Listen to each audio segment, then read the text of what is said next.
Netcasts you love. From people you trust. This is Twit. All right, I have the Galaxy Note 4. I know, Shannon, you're going to be looking at this with interest because, oh, yes. Well, it's too late for you. So if I hated this, you'd be out of luck. But guess what? I don't. And this may come as a surprise for a lot of people because for years I've said Samsung, they junk their phones up. They've got great hardware, but what's with this TouchWiz and this funky camera and all of that? Well, I was really interested in the new Galaxy Note 4. First of all, I've had every Note since the first one came out.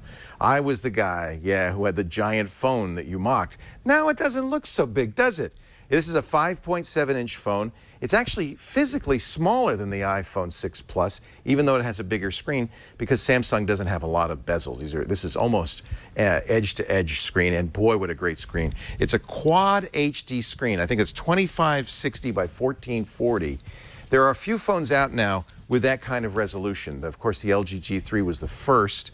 The Nexus 6, which is coming out soon, will also have quad HD, but I gotta tell you, Samsung Super AMOLED screens, there's nothing better. These look so good. The blacks are so black. The whites are so bright. The colors are so rich. Here, look over my shoulder. You can get a better idea of how this looks. Now, of course, you're looking on your screen at home. Notice one thing. I immediately took off TouchWiz, and I'm using the Nova launcher. That's one thing I wanted to emphasize. You're not stuck with TouchWiz. If you like TouchWiz, there's some new features. In fact, let me launch the TouchWiz browser so you can at least see what Samsung is offering for you. TouchWiz launcher, not browser. They've customized things quite a bit. Actually, I don't know how to get in there anymore. But somehow I can get in there a little later on. But I do want to show you one of the things Samsung still does poorly. Now, this is TouchWiz. You can't change the quick settings. And look how cluttered this screen is. Once you get used to it, you might find it's really great that you have all these controls, but it feels like a 747 cockpit. Up here, the quick touch settings, and of course, you can customize those to your heart's content. This is brightness, and one of the nice things about Samsung, and a lot of others don't do this, you can have auto brightness, but nudge it a couple of stops up or down, depending on your personal taste. So if you want to save battery, nudge it down by 2. If you really like a crisp, bright screen, nudge it up a couple, or just put it right in the middle. These two buttons you'll never use. S-Finder is basically a global search. Forget about it. I don't even remember what Quick Connect does. It's connect to somebody else using a Samsung phone in your neighborhood. Who cares? Forget Quick Connect. That should not be there. I should be able to get rid of this. These are my notifications. Some of them, of course, are mine. Notice the Samsung's doing something kind of interesting here. I have it set up so that it will automatically bond different connections. So I can use the 4G plus the Wi-Fi for faster downloads. I don't know of any phone that does that. That's cool. That's kind of a nice feature. Samsung also has stayed with the physical home button. For me, that's a little bit of a negative. I'm not a big fan of physical home buttons, but I got to say, it works. And they have capacitance soft touch buttons here at the bottom. Unlike the standard with Android these days, these are not on-screen buttons. The plus of that is it doesn't take up any screen space. This is a back button, this is a recent apps button, and of course the home button. And these can be overloaded to do more things if you press and hold, things like that. This is all customizable. And that's the thing that really I want to emphasize about the Note 4. This is a phone for people like you, Shannon, people who love to tweak, who love to change things, who love to set things. There are more settings in here than you could shake a stick at. Samsung, you remember on the last phone, the S5 and the previous Note 3, had multiple pages of settings. They've gone back to these super long lists. This goes on and on and on and on and on. There are so many things you can set in here. I don't even know where to start. Let's go. I'll give you a couple and you can see that distinguish this phone. This is a fingerprint reader at the bottom. S5 had that. It is probably not as good as Apple's iPhone fingerprint reader, but it's pretty darn good. You can train it for up to 3 fingers. I've trained it for both thumbs and an index finger. You have to swipe pretty much vertically down, but it works. And more than working to unlock the phone, it also works with Google Wallet. It works with my banking applications. It works with LastPass. So if your applications are set up to use fingerprint authentication, and LastPass, for instance, which I use all the time, that's a huge convenience. I loved that on the iPhone. It does it very well on the Galaxy Note 4. I should also point out that this has a massive battery in it. It is a 3320 milliamp hour battery, and it's removable. Yes. This is one of the last killer feature phones on the market that still has a back, crappy though it may be, that you can pull off and you can get access to. Look how big that battery is. You can also add an SD card up to 128 gigabytes. That kind of makes up for the fact that they only have 32 gigabytes of storage on the phone. I find that's ample.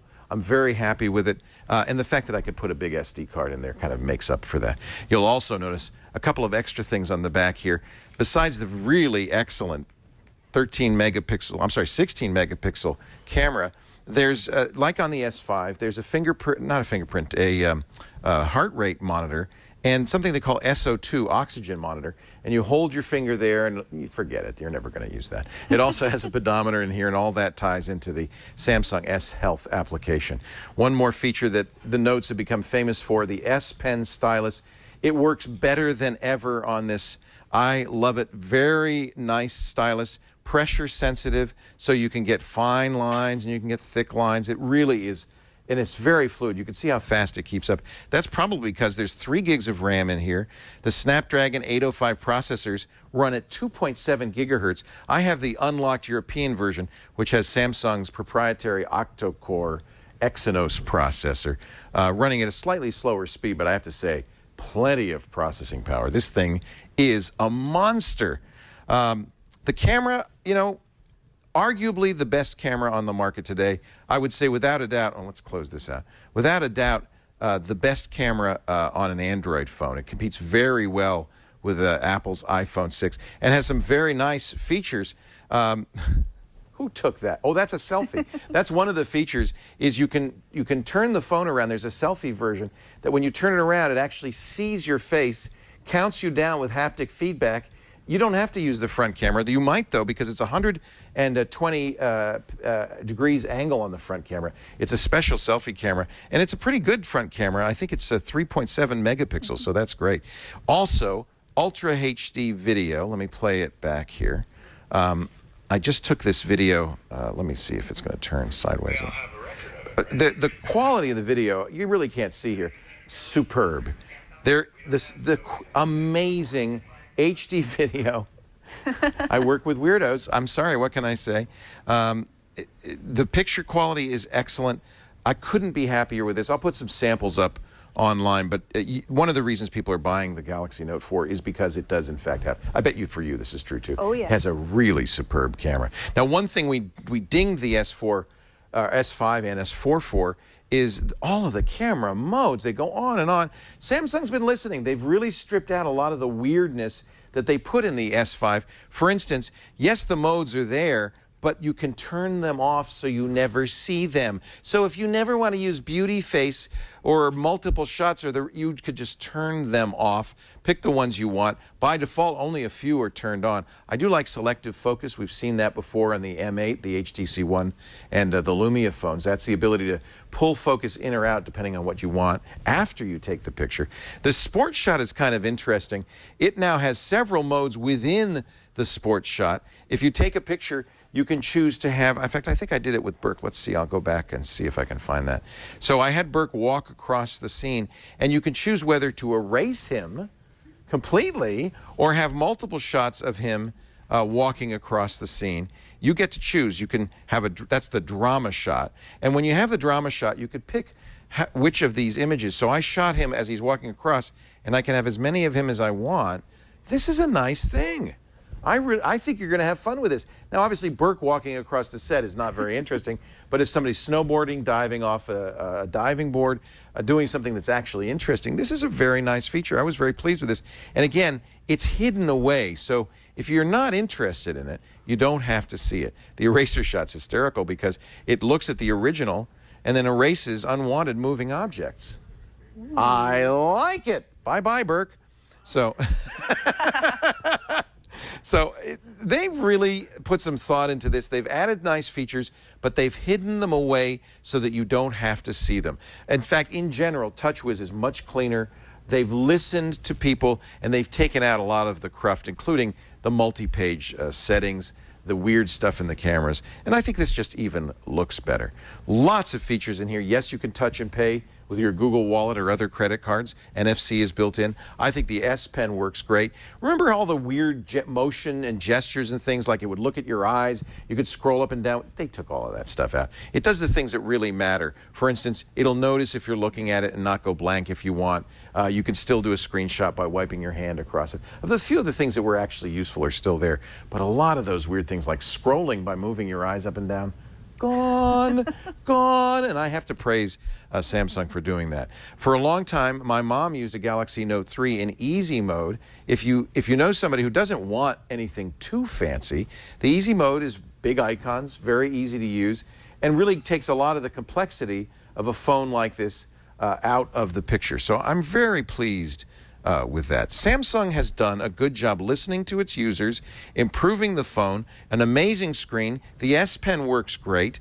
It's got a lot of power in it, including a bunch of battery life. I'm currently at 31% after about 8 hours, and that's when you get a new phone, you use it a lot. I think it's going to get even better than that. And because it's removable, $20, you pick up an extra battery. Never have to worry about running out. Picking up another battery. Oh, no wonder I'm killing the battery life. There's that flash on.